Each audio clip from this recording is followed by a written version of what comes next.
شروع کرتی ہوں اللہ کے نام سے جو بڑا مہربان نہایت رحم کرنے والا ہے۔ حضرت سعید بن مسیب رضی اللہ تعالی عنہ سے مروی ہے کہ میرے والد محترم حضرت مسیب رضی اللہ تعالی عنہ سے روایت ہے کہ میں داماد رسول سیدنا مولا علی کے ساتھ مدینے کے قبرستان میں گیا تھا۔ حضرت سیدنا علی نے قبرستان میں جا کر سلام کرتے ہوئے یہ الفاظ بولے کہ اے قبر والو، کیا تم ہم کو اپنی خبر سناتے ہو یا پھر ہم آپ کو دنیا کی خبریں سنائیں؟ مسیب رضی اللہ تعالی عنہ نے کہا کہ ہم نے اپنے کانوں سے قبروں سے آوازیں بلند ہوتی ہوئی سنی۔ اس کے بعد قبرستان والوں نے عرض کی، یا علی، اب آپ ہم کو دنیا والوں کی خبر سنائیں۔ سیدنا علی نے مردوں کو کہا کہ تم دنیا والوں کی خبریں سنو، جو مال تم لوگوں نے اکٹھا کیا تھا وہ اب تقسیم ہو گیا ہے، تمہاری بیویوں نے دوسری شادیاں کر لی ہیں، تمہارے بچے یتیم ہو گئے ہیں، جس زمینوں کو تم نے بڑے ناز اور تکبر سے اپنے قبضے میں لیا تھا ان پر آپ کے دشمنوں کے قبضے ہو گئے ہیں۔ یہ بات سن کر ایک مردے نے جواب دیا کہ ہمارے کفن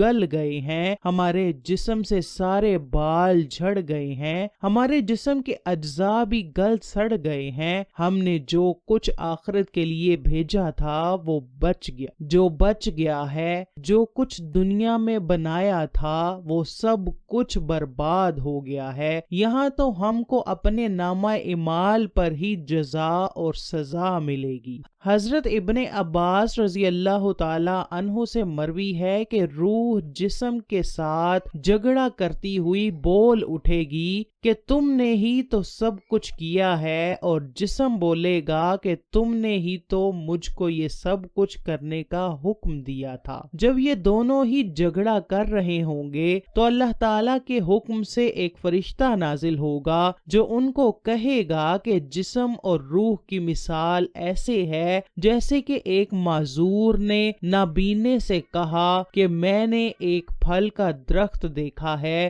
لیکن میری وہاں تک پہنچ نہیں ہے۔ پھر وہ نابینا بولے گا کہ اے معذور، تو میرے کندھے پر بیٹھ کر وہ درخت سے پھل توڑ کر لا۔ لہذا معذور انسان نابینا شخص کے کندھوں پر سوار ہو کر پھل توڑ لے گا۔ یہ مثالیں دیتے ہوئے فرشتہ روح اور جسم سے مخاطب ہو کر بولے گا کہ تم دونوں ہی بتاؤ کہ تم دونوں میں سے کون سا بندہ اپنی حد سے تجاوز کر رہا ہے۔ روح اور جسم اکٹھے بول اٹھے کہ دونوں کا جرم مساوی ہے۔ اس پر فرشتہ بولے گا کہ تم دونوں ہی آدمیوں نے اپنی جانوں کو حکم دیا تھا، اور جسم روح کے لیے سواری کی مانند ہوتی ہے، روح جسم پر سوار ہوتی ہے۔ حضرت انس رضی اللہ تعالی عنہ سے مروی ہے کہ روح اور جسم روز محشر آپس میں لڑیں گے۔ جسم روح سے بولے گا کہ میں کھجور کے تنے کی مانند تھا، اگر تو میرے میں داخل نہ ہوتی تو میں ایک جگہ سے دوسری جگہ پر کیسے جا سکتا تھا۔